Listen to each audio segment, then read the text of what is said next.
భయ్యా big boss 8లో అన్ఎక్స్పెక్టెడ్గా RJ భాష శేఖర్ భాష అయితే ఎలిమినేట్ అవ్వడం జరిగింది. నిజంగా చాలా బాధాకరమైంది. ఎందుకు అంటే ఆయన ఎక్కువ పార్టిసిపేషన్ ఉన్నా లేకుంటే ఎక్కువ ఫన్ జనరేట్ చేసినా కూడా ఆయన పార్టిసిపేషన్ ఎక్కువ కనపడింది. బట్ ఆయన చాలా చెప్పారు, ఆయనతో ఇంటరాక్ట్ అయితే అవ్వడం జరిగింది. చాలా విషయాలు ఆయన చెప్పారు. ఏంటి ఆయన చేసిన చాలా పనులు బిగ్ బాస్లో చూపేయలేదు, లేకుంటే అన్ఎక్స్పెక్టెడ్గా ఎలిమినేట్ అయ్యాను నేనైతే అనుకోలేదు, ఇలా చాలా విషయాలు అయితే చెప్పారు అనేది చూసేయండి. మీ దేశము నా దేశము మన ఇద్దరు దేశం, మీ నేషన్ నా నేషన్ నా మీ నేషన్. ఆడియన్స్ గా మిమ్మల్ని మణికంఠ అన్న నామినేట్ చేయడం అయితే మేము యాక్సెప్ట్ చేస్తాం. ఎందుకంటే అన్నకి మీకు లోపల ఏం జరుగుతుందో మాకు తెలియదు కానీ, సో మేము చూస్తుంది అయితే నా మణికంఠ అన్నకి మీకైతే పడట్లేదు. ఆదిత్య అన్న మీరైతే చాలా వార్నింగ్ తో అయితే ఉన్నారు. బట్ ఎలిమినేషన్ నామినేషన్ టైంలో అయితే ఆదిత్య అన్న మిమ్మల్ని నామినేట్ చేసిండు. మేము చూసింది నిజం లేకపోతే లోపల ఏం జరిగింది అనేది మీ మాటలో చెప్పండి.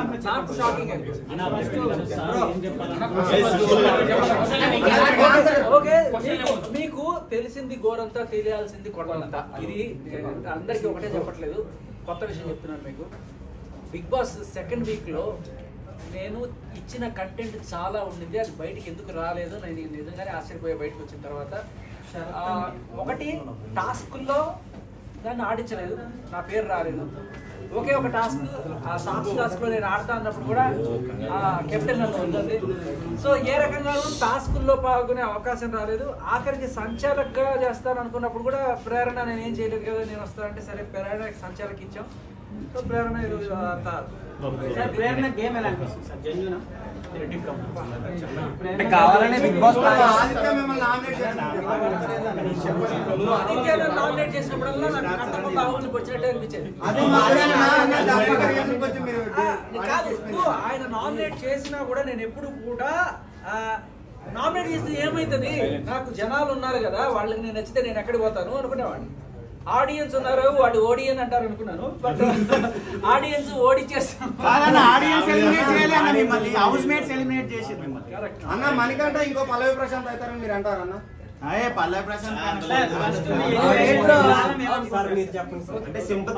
సో నేను ఎలిమినేషన్ అయినందుకు అస్సలు ఏ రకమైన బాధ లేదు. ఎలిమినేషన్ అయ్యి ఇంటికి వచ్చాను హ్యాపీగా. అండ్ ఎలిమినేషన్ చేసిన నా హౌస్ మేట్స్ కూడా నేను తప్పు చేశాను, బయటికి ఏ రీజన్స్ అయినా చెప్పుండొచ్చు.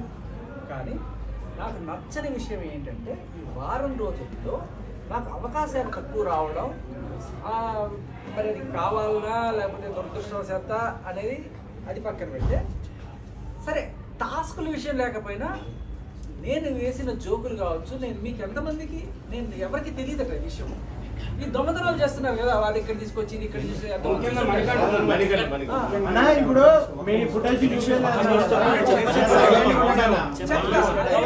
ఒకసారి ఒక Pulpy orange Vishnupriya Pulpy orange తాగేసి తీసుకొచ్చి మా రూమ్ లో వినండి, విష్ణుప్రియ పల్పి ఆరెంజ్ తాగేసి మా రూమ్కి వచ్చి కాస్త ఊరిచ్చింది, తాగేసిన ఖాళీ బాటిల్ అక్కడ పెట్టింది. అది ఏం చేసుకుంటారు లేదు, నేనేం చేశాను ఆ ఖాళీ బాటిల్ పట్టుకెళ్ళి దాంట్లో నీళ్లు పోసి దాంట్లో పసుపు వేసి కొంచెం కారం వేసి కరెక్ట్ గా పల్పి ఆరెంజ్ కారంలో తయారు చేశాను. ఆ బాటిల్ చేసుకొని నేను జేబులో పెట్టుకొని అటు ఇటు తిరుగుతున్నాను. ఆదిత్యం అటు ఇటు తిరుగుతూ ఏంటి జేబులో ఏముంది ఏమన్నా కొట్టేసావా అన్నాడు. ఎప్పటికీ చెప్పవు కదా అన్నాడు. చెప్పాలంటే ఇట్లా తీసి చూపించాను. వాళ్ళు వేరే క్లాన్ మాది వేరే క్లాన్ కదా, తీసి చూపించాను.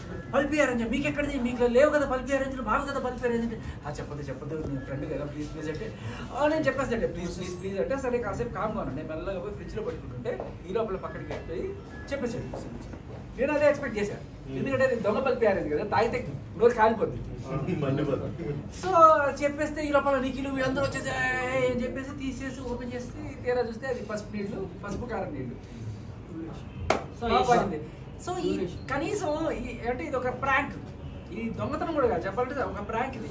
ఇది కనీసం కంటెంట్ గా కూడా బయటకు రాలేదే అని చెప్పి నేను మొత్తం ఎతికా. బయటకు వచ్చిన తర్వాత ఇకపోతే కొన్ని వందల జోక్స్ ఆన్ ద స్పాట్ తప్ప పడేవి. ఇవన్నీ ఏమైపోయాయి, ఎవరన్నా నా మీద పగబట్టారా అనిపించింది నాకు.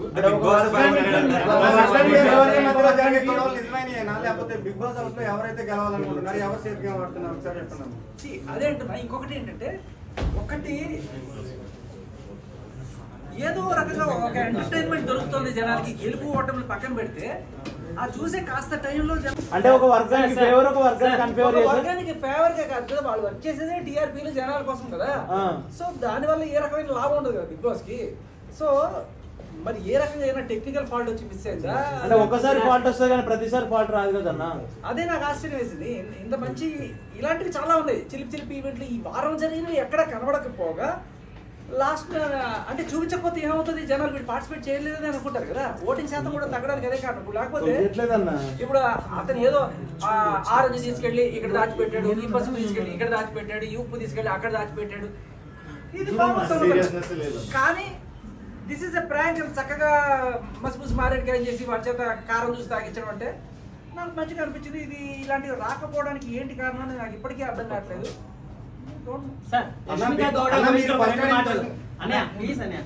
యష్మిక గౌడ్ నుంచి చెప్పండి సార్, గేమ్ ఎలా అనిపిస్తుంది? యష్మి దగ్గర నుంచి చూసే కాబట్టి రూమ్మేట్ కాబట్టి యష్మి ప్రేరణ వీళ్ళిద్దరు కూడా ఒకే టైప్ ఆఫ్ ఇది ఉంటుంది. కాకపోతే ప్రేరణ కొంచెం తొందరగా బయటపడిపోతుంటుంది. యష్మి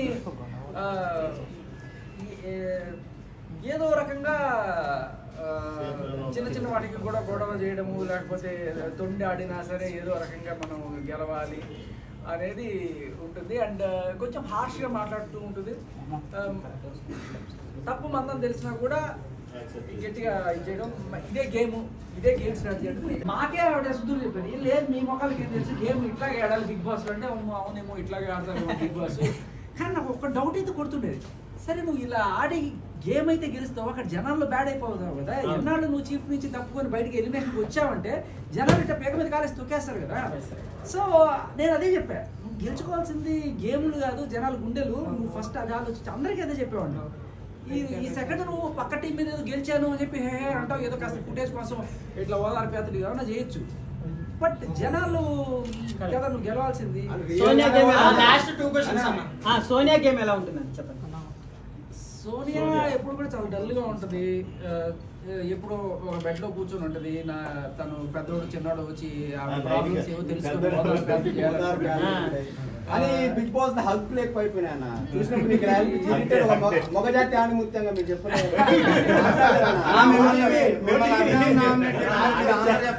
అన్న రీఎంట్రీ ఉంది అంటున్నారు,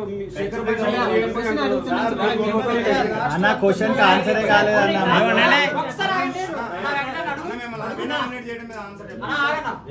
టాప్ 5 లో ఎవరు ఉంటారు మీ ఒపీనియన్ చెప్పండి సార్. అంత ఐడియా లేదు కానీ నాకు నేను కోరుకునే అయితే విష్ణు విష్ణుప్రియ అండ్ సీత ఉంటే బాగుంటుంది అనిపిస్తుంది. అంటే నిఖిల్ టాప్ 5 లో ఉంటారండి? ఉండొచ్చు, చెప్పలేదు. ఎందుకంటే నిఖిల్ ఫస్ట్ డే ఉన్నట్టు సెకండ్ థర్డ్ డే కొంచెం డల్ అయ్యాడు. అంటే సోనియా వల్ల కాస్త ఫ్యాన్ బేస్ గట్టిగానే ఉంది కాబట్టి సర్వ్ అవుతున్నాడు. ఎందుకంటే నాకు ఒకటైతే అనిపించింది, నిఖిల్ కన్నా నేను బెటర్ ఎంటర్టైన్మెంట్ ఇచ్చాను కదా అనిపించింది. ప్రతి ఒక్కరికి తెలుసు మీరు టాప్ 5 కంటెస్టెంట్ అని. మేము అసలు ఎక్స్పెక్ట్ చేయలేదు. లాస్ట్ మూమెంట్ వరకు కూడా మిమ్మల్ని సీక్రెట్ రూమ్ లో పెట్టాలని అనుకున్నాను. అసలు నేను బిగ్ బాస్ ని తప్పు పట్టను, ఎవరిని తప్పు పట్టను, ఆడియన్స్ కూడా తప్పు పట్టను. కానీ నేను ఒకటే బాధపడేది ఏంటంటే నేను ఎలిమినేట్ అయినందుకు కూడా కాదు, నేను ఇచ్చిన కంటెంట్ బయటికి రాలేదే. నా పాయింట్ గెలవడం ఓడడం కాదు. నేను అందరికీ చాలా మంది మీరు యూట్యూబ్ ఛానల్స్ చాలా మందికి ఇంటర్వ్యూస్ ఇచ్చేయండి. ఎందుకు వెళ్తున్నాను అంటే నేను